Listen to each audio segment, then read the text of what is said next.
Hello and welcome to a very special How I Paint Things. Now, with 8 billion people and more on the planet at the moment, I don't like to say that I'm the first to anything, but I think this time I might have a pretty strong claim.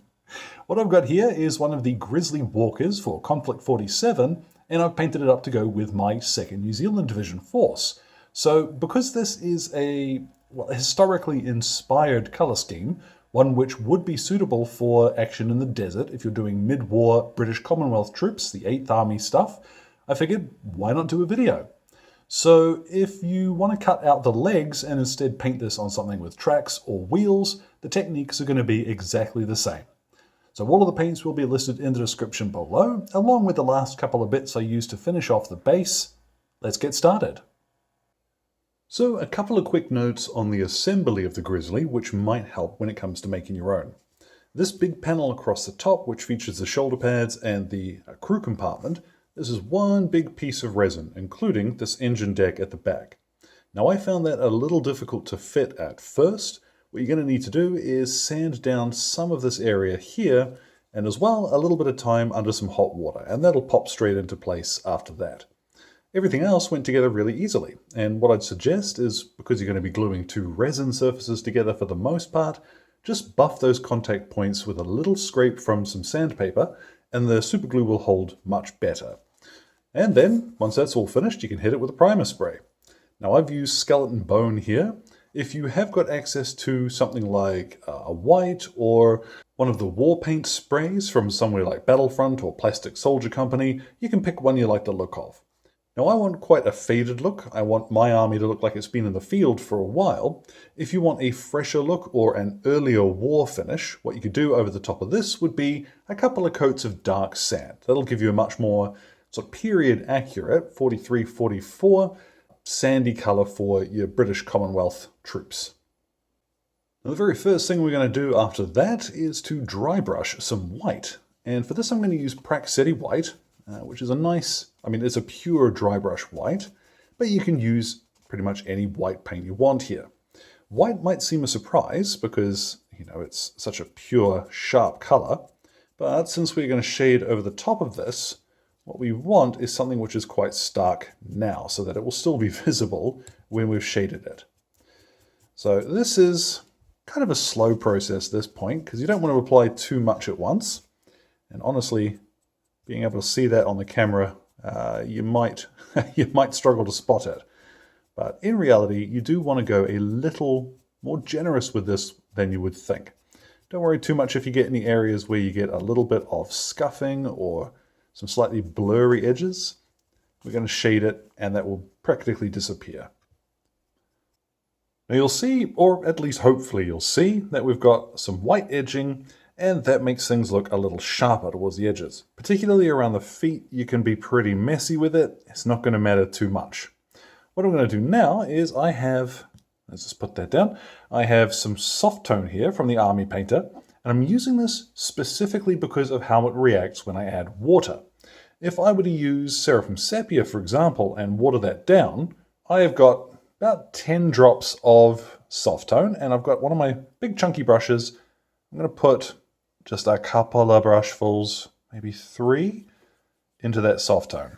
This is awfully eyeballing. Unfortunately, I can't really give you a single answer to how much water you want in here. It depends a lot on how you want to work with it.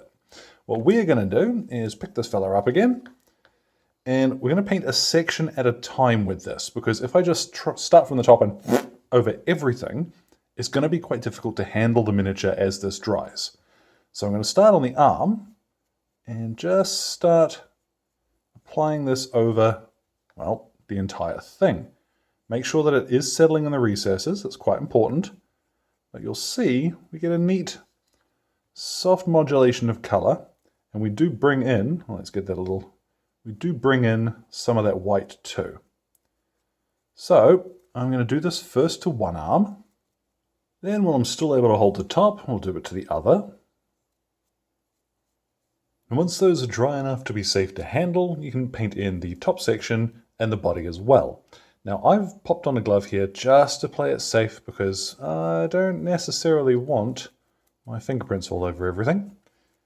In some areas, particularly on the back of the legs, I am getting the shade flow out of the recesses, so I'll come back once this first coat is dried and I'll paint some neat shade in there and see if that does the job, but I make these mistakes so you don't have to. Now that will take quite a time to dry, so make sure you do leave it maybe about an hour or so. And from here, you'll see there are a few little spots where either I have missed with the shade mix, or it just hasn't settled quite the way I wanted. So what I have here, this is a little bit of soft tone, more or less from the pot. I have added a tiny bit of water to this just to help it flow. But I'm going to seek out any little areas where either I have missed with the initial shade, or where it hasn't settled very nicely. So in the back of the radiator panels here, I'm just going to add a little bit more in there. I'm only just now realizing I didn't clean up the back of these legs very well, but shh, don't tell anybody. But yeah, at this stage, anywhere that you want to make sure that you've got those recesses, just a little bit of soft tone, not quite as thinned down. Now, in all honesty, if you are painting mid-war desert vehicles that don't have a camo pattern on them, that's most of the hard work done. All you'd need to do now would be to paint in the tracks and any gear that you've got on them, and you're finished. But, obviously, we want to do the camo pattern here. And what I have is German grey. This is a really deep blue-black, and this matches quite closely with the colors that we used for this actual color scheme. Now, official guidance for the cow print camo was that it should cover about a third of the vehicle. So I've got a relatively big brush. What I'm going to do is just start squabbling on, very official, some rough splotchy shapes. Don't worry too much as you're applying it if you don't get a perfect edge, because of course you can just bulk it out again. Now I've thinned down my German grey quite a bit to be able to do this. I want it to flow off the brush very easily. So in some areas you are going to need to come back over flat panels and give it a second coat. So let's move around. If I've done that there, I'll move up to the shoulder section and just... But you see, it does not matter too much if my brush tip splits. It's not going to matter. All I got to do is lay down the general shape. Goodness me, my brush is falling apart there. But once you've laid down that shape, you can start filling it out a little better and straightening up the lines. Now, as well, if you are painting most British or American vehicles, then when it comes to this, your German grey is a really good color to paint in the tracks too. So away we go. I'm going to paint in roughly a third, just following this splodgy technique. I wasn't going to say anything about this, but it's been bugging me and it's funny to me. So I am going to share, and you can skip ahead if you fancy, but bear with me. This color scheme, this camo pattern, was phased out around mid-1943.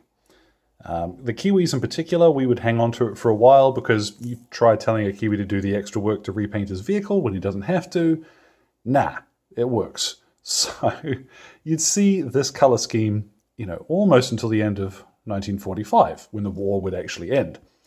In Conflict 47, though, these vehicles, these Grizzlies, they're introduced, I think, around 45 or so. Don't quote me on that, I haven't read the book in a while. But what that means is that, strictly speaking, this color scheme is historically inaccurate. They would have been shipped to the front in factory green. And instead, here I am painting on the spots. So yeah, don't let anybody tell you you can't have some fun. But if anybody wants to tell me that I have to paint my diesel punk Colossus in historically accurate colors, well, I'm going to say unkind words. Now, admittedly, this is not the silliest thing I've ever painted, but 15-foot tall armored battle cattle it's pretty up there. It's pretty high up the list. Now, we're going to go later and shade in the recesses of the black that we've just done, because it's lacking a little bit of depth. But first, before I do that, I want to add the color to the mantlet here. I'm using, this is US Field Drab from Vallejo, but any middle brown will do the job here. Just a leathery sort of color, and one or two coats of that as you need. Now, the order in which you do the next couple of steps doesn't matter too much. I'm doing them in this way because I tend to like to have my base coats down before moving on to shades and washes, but up to you really. I have some ceramite white, sorry, not ceramite white anymore, it's Corax white, and I'm just going to paint straight over all of the lamp sections here. Just literally straight over it. Don't worry about avoiding the bars. We're going to paint those later. Now, for the same reason earlier that we dry brush white over our bone color, I have got here Longbeard Grey, and I am going to do a very focused dry brush over the edges of our black grey camo pattern. Now, a much smaller brush here is going to be useful, and you'll see it's quite sharp going on. But as always, keep the faith. We are going to shade this in a moment, and it's going to look fantastic. Now, to my surprise, that's actually turned out a lot better looking than I expected. I had planned to shade completely over the black again to dull that down, but in actual fact, I quite like how it looks. What I'd suggest is you might try dry brushing it with white, the same Praxetti white we did earlier, and then you just shade all over the black area again. But what I'm going to do, because I like the look of that so far, is just to water down some dark tone, same as I did with the soft tone earlier, and just paint this into the recesses. Now, you could use Nuln Oil here instead, but just to stick to a similar kind of finish, I'm going to use dark tone. Now, I've just remembered I should have painted in these pipes earlier on. How you want to do them is up to you. Sometimes doing them in the same black grey as everything else will look quite cool, but I want slightly ridiculous looking robots. So I'm using Iron Hand Steel. And once this is dried, I'm going to go over it with that dark tone mix. Now, once you've reached this stage, you'll see I've also shaded in the front of the mantlet with that black. You could use a brown if you fancied. I just used what I had to hand. So let's pop them down, because at this stage, everything else we're going to do is going to be practically weathering. So we want to put your decals on now. Reason being, if you do all of your nice weathering and then apply your decals over the top, they're going to look really out of place. So these decals, these are from the British and Commonwealth decal set. Really nice kit. And I've just popped a little bit of kitchen towel here, and I'm going to soak both the decals and the towel thoroughly. Reason being, once I have got these to shift off of their paper, goodness that was quick, I can leave the others on the backing paper sitting on this little bit of kitchen towel, and they'll stay wet and free to use. Now, I have done a video specifically on applying decals before, so if you want to follow along with that, that's not a bad idea. What I'm going to do is just slide them off the backing paper and then wiggle them around while that surface is still wet so that I get them where I want to be. And once they're in roughly the right place, very carefully, and probably with less kitchen towel that I'm holding, just dab away that water. And there we go. If I apply these over any uneven surfaces, I'll give them a coat of microsol to soften them a bit, but most of these decals, they're going to go on curved surfaces, so flat surfaces anyway. So let's come back in a second once I've applied all of the markings I want. So there you'll see unit markings and all that sort of thing is a really good way to get some variety onto a miniature which might ordinarily not have a lot. And in that vein, now that we've painted the lenses in white earlier, we're going to paint them in blue now. I have Ethermatic Blue from Citadel, and this is a nice glowing blue color, which will go on looking quite dark, but don't worry, this will lighten down a bit as it dries. And then I'm going to use a true black, so this is just black from Vallejo, and we'll use this to paint in the bars over the lamps.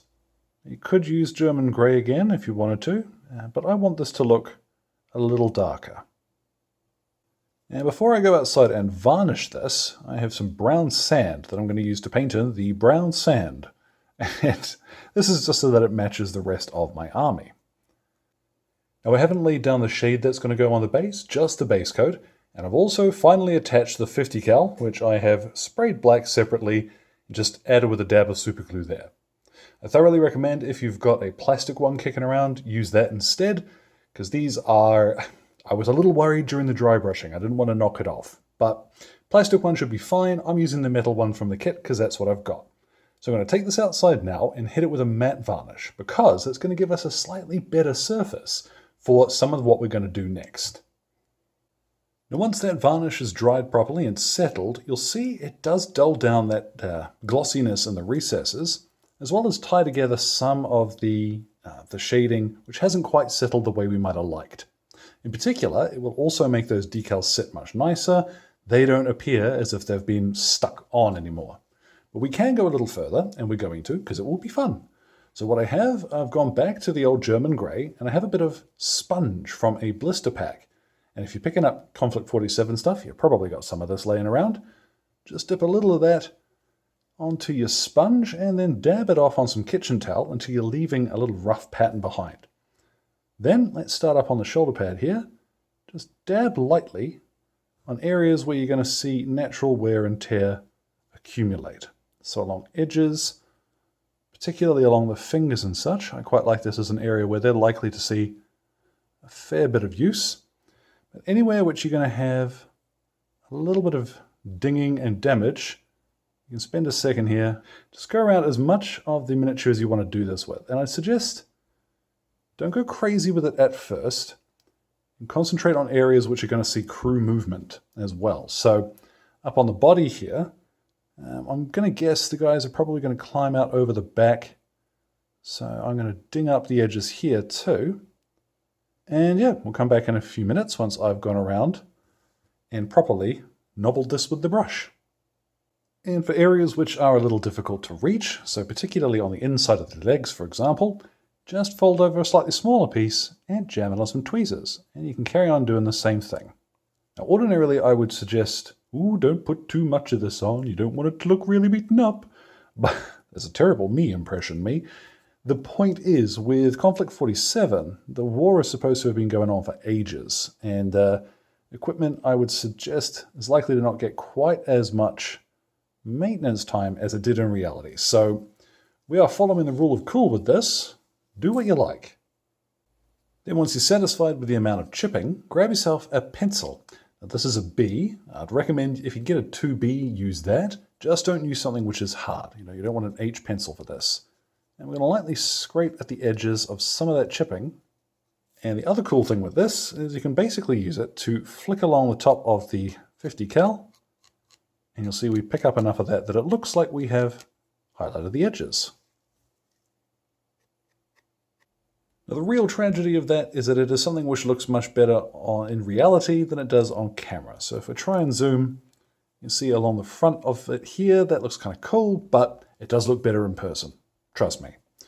What we're going to do now is a little bit of stippling to get some dust onto this. So I am scrubbing most of this out of my dry brush onto my kitchen towel, and I'm going to use the first color that I did for my base. Now this is always going to be the same across an army, so I'm using dark sand. You see I'm just roughly jabbing at the legs, and I'm going to go up quite high with this, I reckon. You don't want to completely change the color, but you do want to fairly haphazardly have some of it settle and tint some flat areas where dust would collect. You'll see we don't want to completely change the tone of the miniature, but by applying a little bit of this quite roughly over some areas, we get a neat modulation of color, which looks like this has been out in the field a while. You'll see I've still got another fairly large makeup brush here. Something nice and soft is going to be the best choice, and some dark sand. I'm using dark sand because, again, it's what I'd use on my infantry bases for the next step. So that's what I'm using to represent this dirt and sand. So I'm going to, same procedure, lightly stipple and dry brush, catch the edges. But this time I'm going to go higher up on the miniature as well and do it to pretty much everything. And then finally on the weathering front, I'm going to use some neat strong tone. Now, this is going to dry with a slight glossiness to it, so I'm using it for some oil streaks. You don't want very much of this on your brush at a time. I'm just going to pick some areas where little bits of that grime would collect. Now I'd say there's not really very much of this to do. Ordinarily, if you were painting something which might have rust in the recesses, you could carry on with that now. Put a little bit of red leather or something into the recesses, water that down. But when it comes to something which is fighting in a really dry environment, I don't want to do that because I don't think it'll look quite right. So instead, concentrating on things looking quite dry, but a little bit of grease and grime. So once I've done this, what I'm going to do is to go ahead and jam the rest of his base on him. And we'll get a look at what he looks like once this is all done. And so, there at last, our M8 Grizzly painted in Desert Camo 4, 1943. And like I said, this might not be the goofiest thing I've ever painted, but it comes close. All the same, I've really enjoyed doing it, and now I've got something really cool for my Conflict 47 army, my New Zealanders. So, as always, thank you very much to Exit 23 Games for the light and sound equipment, as well as all of the patrons who keep me ticking in paints and glue, including my wonderful producers, Alan Nuttall, Kyrie Crawford, Trainboy, Rod, and Jimmy. Your support lets me do this mad nonsense. Any questions or anything, feel free to drop them in the old comments box below. My Twitter and Instagram are both linked there too. So thank you very much for your time, one and all, and you all enjoy the rest of your day.